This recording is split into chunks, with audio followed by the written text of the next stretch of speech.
It was great. It was a magical time in my life, and it gave me access to a whole other world as an actor.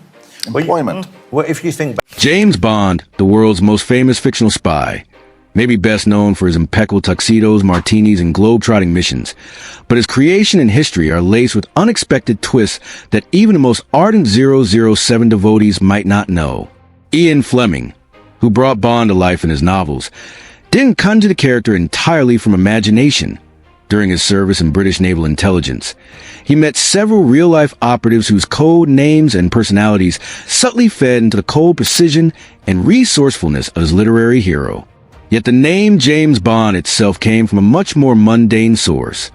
Fleming owned a bird-watching guide titled Birds of the West Indies by American ornithologist James Bond, and he thought the author's name was the perfect blend of anonymity and masculinity, ideal for a character who could move through dangerous worlds without attracting undue notice.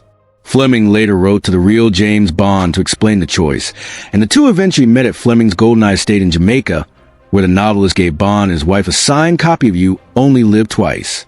The real Bond was amused by the irony, noting he found far more birds and spies in his lifetime, and although nothing about his quiet ornithological pursuits mirrored the fictional agent's perilous life, his name became immortalized in espionage fiction. Fleming also borrowed from other intelligence figures he knew, officers with code names like 17F and White Rabbit, to shape Bond's ruthless competence, while embellishing traits like the famous vodka martini order, medium dry martini, lemon peel, shaken not stirred, entirely from his own preferences rather than actual spy protocol. Meanwhile, the cinematic face of Bond, Sean Connery, who to many remains a definitive portrayal, carried his own little-known secret. He wore a toupee in every Bond film he made. By the time Dr. No began shooting in 1962, Connery's hair loss was advanced enough that producers commissioned custom hairpieces from a London wig maker capable of surviving the heat of exotic filming locations, intense stunt work, and even water scenes, such as in Goldfinger, which required a waterproof version. Each wig was glued on daily, and over the years, multiple variations were made to suit lighting and scene demands. While some speculate Connery disliked wearing it, he acknowledged its necessity to preserve Bond's dashing image. Few in the public knew the truth until decades later. Even after his 007 tenure ended, he continued to use hairpieces in other roles.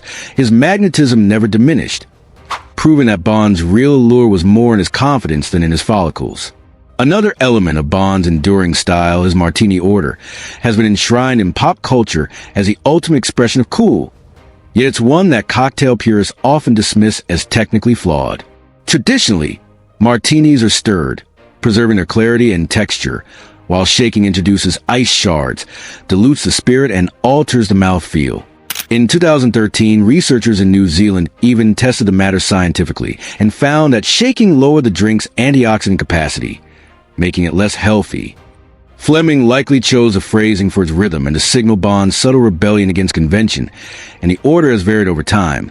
In Casino Royale, he famously requests a Vesper, a concoction of gin, vodka, and Lillet that has become rare in modern bars. Even the actors have their own opinions. Daniel Craig once admitted he prefers beer, and Skyfall featured Heineken prominently due to sponsorship, a move that stirred debate among traditionalists. Still, whether chemically compromised or not, the martini line remains one of the most quoted drink orders in history. The real British Secret Intelligence Service, MI6, does exist and is headquartered at Vauxhall Cross in London, but its operations bear little resemblance to Bond's explosive adventures. Recruitment is done through online applications, not glamorous tuxedo encounters, and real agents rarely carry guns. Most specialize in cyber work, languages, or diplomatic negotiation. MI6 has openly stated that Bond would never be hired.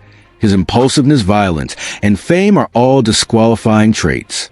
In fact, officers are banned from using the name Bond in official settings, and after Skyfall, the agency's director gave a speech explaining why the fictional agent wouldn't pass recruitment. Nevertheless, Bond has been a powerful recruitment tool. After GoldenEye premiered, MI6's website experienced record traffic, and some applicants even admitted the films were their primary inspiration. Despite working with filmmakers to maintain a degree of realism, Many MI6 employees privately enjoy the movies, acknowledging that Bond has made profession seem far cooler than it really is. Another cornerstone of the franchise is its music, particularly the James Bond theme, one of cinema's most recognizable pieces, yet its creation was almost derailed. Monty Norman wrote the original version for Dr. No, but producers felt it lacked impact and brought in John Barry to rearrange it. Barry's brass-heavy, electric guitar-driven arrangement captured Bond's mix of danger, sex, and style perfectly, though at first, producers feared it was too aggressive. It was briefly cut from early screenings, but reinstated after studio executives pushed for it, and Barry went on to score 11 Bond films. Over time, dozens of variations have been created, but the underlying jazz chord meets surf rock riff has stayed the same, sampled in everything from The Simpsons to Austin Powers. Disputes over authorship between Norman and Barry linger for years, yet the tune became an inseparable part of Bond's identity. Among the actors to wear the tux, Roger Moore holds the record with 7 official Bond films, but unlike the lethal marksman he played, Moore disliked firearms intensely. A staunch supporter of gun control, he tried to reduce gunplay in his scripts where possible, preferring clever escapes and diplomacy over shootouts. In The Spy Who Loved Me, his Bond relies on psychology to outwit opponents, and even when armed, Moore's movements were choreographed to appear less aggressive. Off-screen, his pacifist principles extended to humanitarian work as a UNICEF ambassador, advocating for children's rights and global peace. This approach gave his Bond a lighter, more humorous tone that still resonated strongly with audiences. In contrast to such understated ideals, the Bond films have also pursued cinematic spectacle, and in 2015 Spectre, the production set a Guinness World Record for the largest explosion ever staged for a movie. Filmed in Urfaud, Morocco, the blast used over 8,000 liters of fuel and 33 kilograms of explosives, lasting more than 7.5 seconds and costing around $1.5 million. Special effects supervisor Chris Corbould orchestrated it with military precision, capturing the fiery plume with 6 high-speed cameras, while ensuring Daniel Craig was safely shielded nearby. The shock wave was so intense it cracked a camera lens, and spectators were kept kilometers away for safety. This practical effect, achieved without CGI, reinforced the franchise's commitment to real stunts in an increasingly digital era. Yet, Bond's cinematic persona could have been very different. Before Dr. No was made, Hollywood executives considered making him American, fearing a British lead wouldn't connect with U.S. audiences.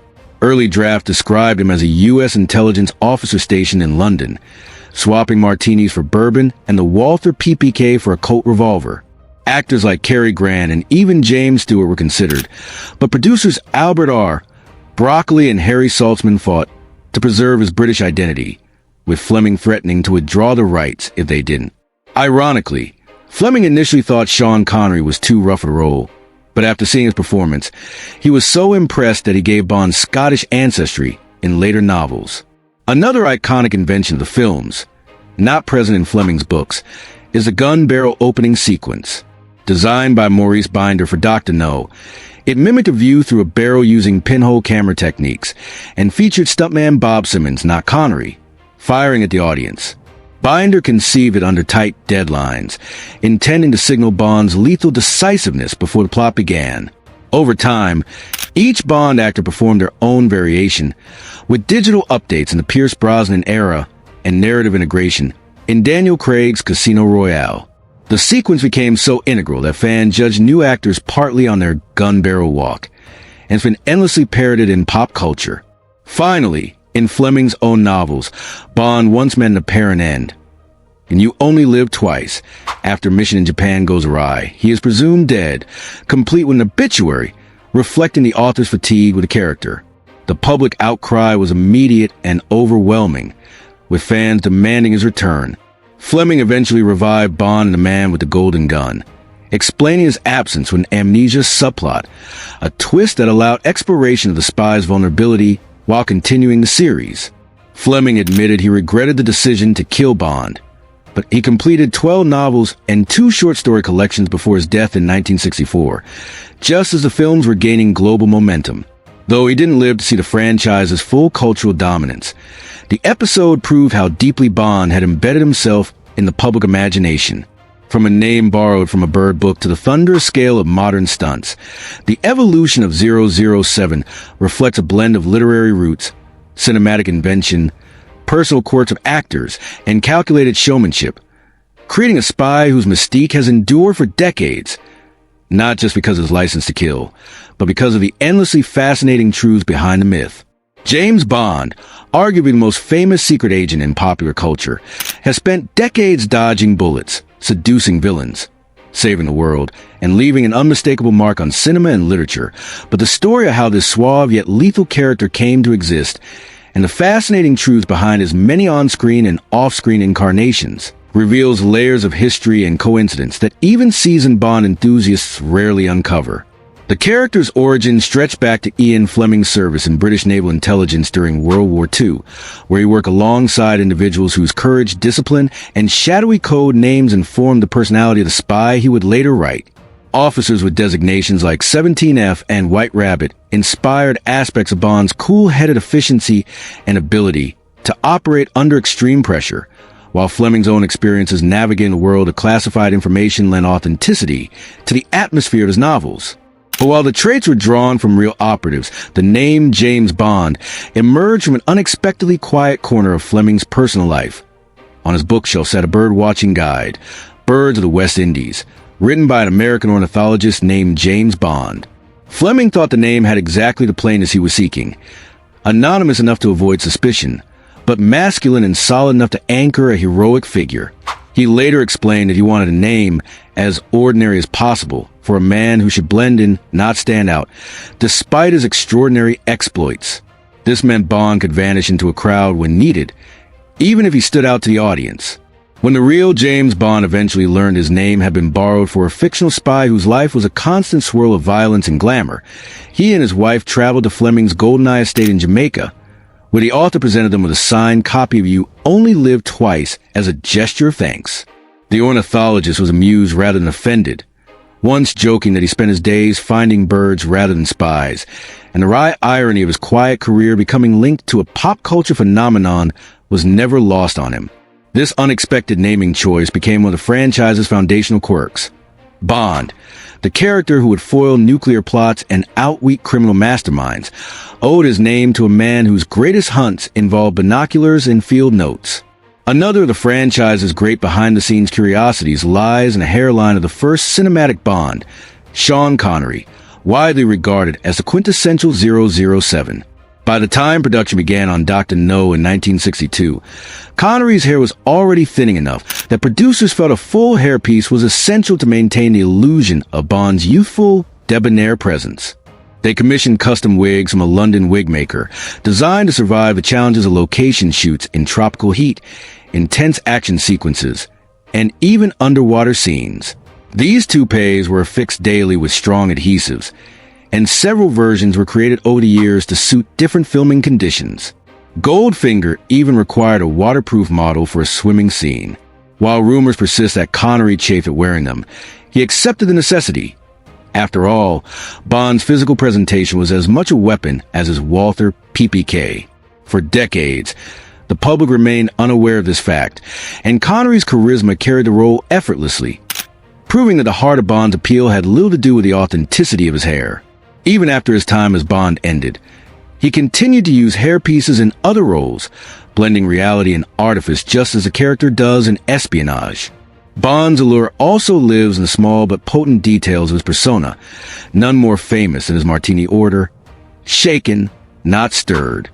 This line has become shorthand for a certain brand of sophistication, though in the world of cocktail craftsmanship, it's often derided as a mistake. In The Spy Who Loved Me, for example, he relied on cunning to win key confrontations, and even in fight scenes, his choreography was designed to appear less aggressive. This softer approach contrasted with the harder-edged Bonds before and after him, but his charm and comedic timing made his version of 007 hugely popular. Off-screen, Moore's humanitarian work as a UNICEF ambassador underscored his belief in diplomacy and peace, values that subtly infused his portrayal. The Bond films have always prized spectacle, and in 2015 Spectre, they pushed practical effects to record-breaking heights by staging the largest cinematic explosion in history. Filmed in Urfaud, Morocco, the detonation used over 8,000 liters of fuel and 33 kilograms explosives, producing a fireball that burned for more than 7.5 seconds. Special effects supervisor Chris Corbould orchestrated the event with meticulous precision, capturing it from multiple angles using 6 high-speed cameras while ensuring Daniel Craig was kept at a safe distance behind protective barriers.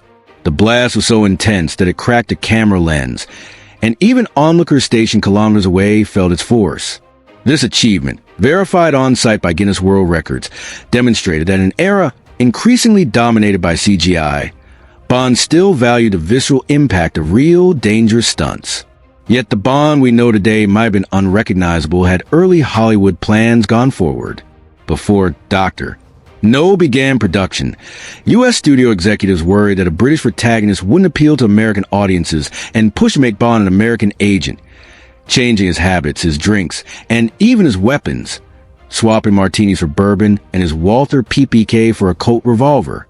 Names like Cary Grant and James Stewart were floated for the role, but producers Albert R., Broccoli, and Harry Saltzman, along with Fleming himself, fought fiercely to preserve Bond's British roots, with Fleming even threatening to revoke the rights if they gave way.